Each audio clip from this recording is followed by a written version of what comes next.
गरीब लड़की का मेहंदी वाला लहंगा। वसंतपुर गांव में रूपा अपने गरीब माँ बाप के साथ रहती थी। रूपा जितनी गरीब थी उसके सपने उतने ही बड़े थे। और एक दिन रूपा अपने आप को शीशे में निहारते हुए कहती है, अरे मेरी खूबसूरती का तो जवाब नहीं, इसीलिए मैं अपने सपनों को जरूर पूरा करूंगी और मैं मुंबई जाके एक बहुत बड़ी एक्टर बनूंगी। रूपा ये सब कह ही रही होती है कि तभी रूपा की माँ वहाँ पर आ जाती है। अरे रूपा, ये तू क्या कर रही है?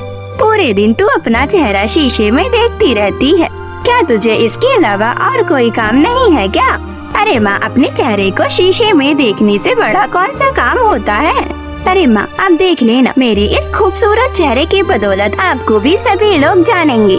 अरे बेटी, तो कौन कौन से सपने देखने लग जाती है? क्या तुझे पता नहीं हम लोग गरीब हैं और गरीबों के कभी भी सपने पूरे नहीं हो पाते हैं। और तेरे पिताजी भी कह रहे थे कि जल्द से जल्द तेरी शादी करवा देनी चाहिए, लेकिन माँ आपको तो पता है मैं भी शादी करना नहीं चाहती हूँ। तभी रूपा के पिता मोहन भी वहाँ पर आ जाते हैं। अरे बेटी, तो चिंता मत कर, मैं तेरी शादी ऐसे ही किसी घर में नहीं कर दूंगा। मानो कि तेरा बाप गरीब है, लेकिन मैं तेरी शादी किसी अच्छे ही घर में करूंगा। मेरा एक दोस्त है जिसका नाम विनोद है, वो इस शहर का बहुत बड़ा बिजनेसमैन है और उसका एक बेटा भी है। हमारी दोस्ती पहले की तरह भी बेकरार है और कुछ दिनों पहले ही उसने फोन किया था अपने बेटे के रिश्ते के लिए। अगर ये रिश्ता पक्का हो गया तो वहाँ पर राज करेगी और तेरे सारे सपने भी पूरे हो जाएंगे और तुझे इस गरीबी से छुटकारा मिल जाएगा। तुझे इस झोपड़ी में नहीं रहना पड़ेगा। अपने माँ बाप की बातें सुनकर रूपा के आंखों में आंसू आ जाते हैं और वह रोने लगती है। माँ, पिताजी, ये कोई झोपड़ी नहीं है, ये मेरे बचपन का आशियाना है। मैंने अपना पूरा बचपन यहाँ पर बिताया है। और हाँ, आप मेरी शादी जिससे भी करवाना चाहते हैं, मैं उसके लिए तैयार हूँ। और हाँ, मैं रेखा के घर जा रही हूँ। रेखा रूपा की बहुत अच्छी सहेली थी। दोनों ने ही बचपन एक साथ एक ही गांव में बिताया था। रेखा ने फैशन डिजाइनर का कोर्स कर रखा था और उसे लोगों को सजाना बहुत अच्छा लगता था। रूपा को सजना अच्छा लगता था, इसलिए दोनों की बहुत अच्छे से जमती थी और दोनों एक बहुत अच्छी सहेलियां भी थी। दोनों अपने सारे दुख और सुख बांटती थी। रूपा रेखा के घर जाती है और उससे कहती है, अरे रूपा, तुझे पता ही है ना कि मैं मुंबई जाकर एक बहुत बड़ी एक्टर बनना चाहती थी, लेकिन लगता है ये सपना पूरा नहीं हो पाएगा। मेरे माता पिता मेरी शादी करवा रहे हैं। अरे ये तो क्या कह रही है? तूने वह ड्रेस कितनी मुसीबतों से खरीदी थी। हाँ, वह ड्रेस मैंने बहुत ही मेहनत से खरीदी थी, लेकिन लगता है कि मैं वह ड्रेस कभी भी नहीं पहन पाऊंगी।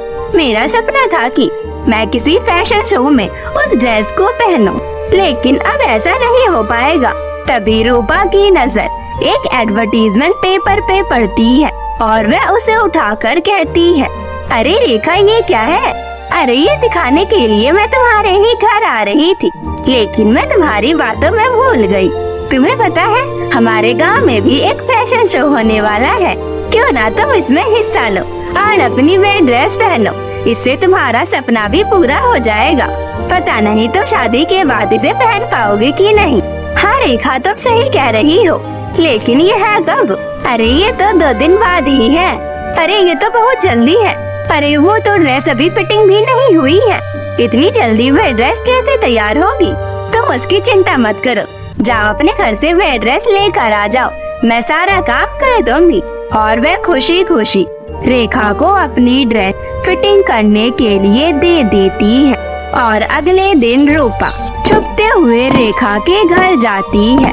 रेखा उसे बहुत अच्छे से तैयार करती है और उसके बाद रूपा वह ड्रेस पहनती है। रूपा उस ड्रेस के पहनने के बाद बहुत ही सुंदर लग रही होती है। वह किसी हीरोइन से कम नहीं लग रही थी। रूपा आज बहुत खुश थी। उसके बाद रूपा उस फैशन शो में जाती है और बहुत ही कॉन्फिडेंस से रन वॉक करती है।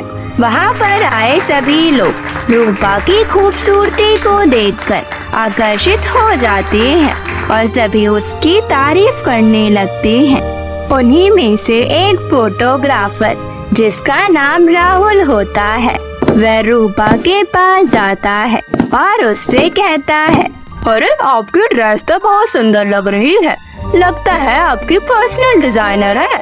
नहीं नहीं, ऐसी बात नहीं है, मेरे पास इतने पैसे नहीं हैं जो मैं इतनी महंगी ड्रेस खरीद सकूं।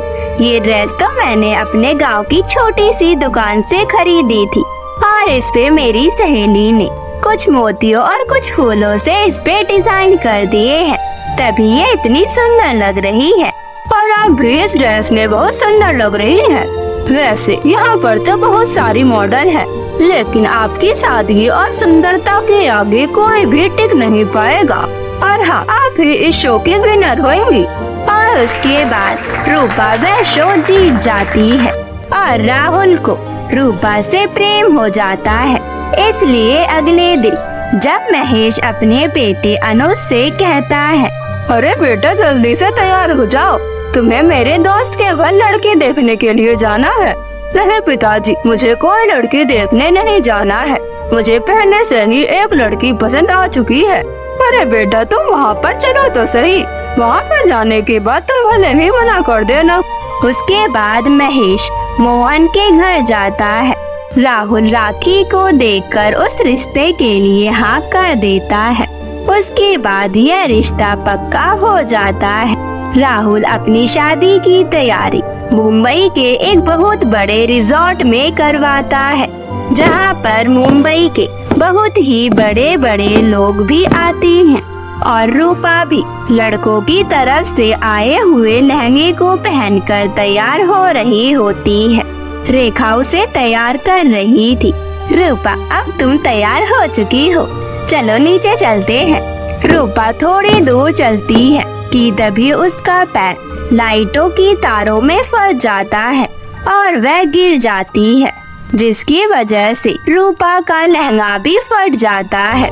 उसका ब्लाउज भी पूरी तरह से फट जाता है। रूपा यह देखकर रोने लगती है। तभी रेखा कहती है, रूपा तुम चिंता मत करो, मैं अभी सब कुछ ठीक कर दूंगी।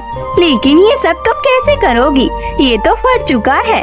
उसके बाद रेखा ब्लाउज को बैकलेस बना देती है, जो कि बहुत ही सुंदर लग रहा था, और फटे हुए जगह पर मेहंदी की डिजाइन बना देती है, जो कि और भी सुंदर लग रहे थे। रूपा भी यह देखकर खुश हो जाती है और कहती है, अरे रेखा, तुम्हारी डिजाइन का तो जवाब नहीं, ये तो बहुत सुंदर लग रहे हैं। उसके बाद रूपा नीचे जाती है, जहाँ पर सब उसे देखकर उसकी ही तारीफ करने लगते हैं। उसी पार्टी में एक बहुत बड़े डायरेक्टर भी आए होते हैं, जो कि रूपा की खूबसूरती देखकर खुश हो जाते हैं और उससे कहते हैं, अरे मैं तुम्हारी जैसी ही हीरोइन का इंतजार कर रहा था, जो कि मेरी फिल्म में काम कर सके। तुम मेरी फिल्म के लिए परफेक्ट हो, क्या तुम मेरे साथ काम करोगी? तभी राहुल कहता है, हाँ रूपा, तुम इसके लिए हाँ कर दो, तुम्हारी लाइफ तो पूरी बदल जाएगी।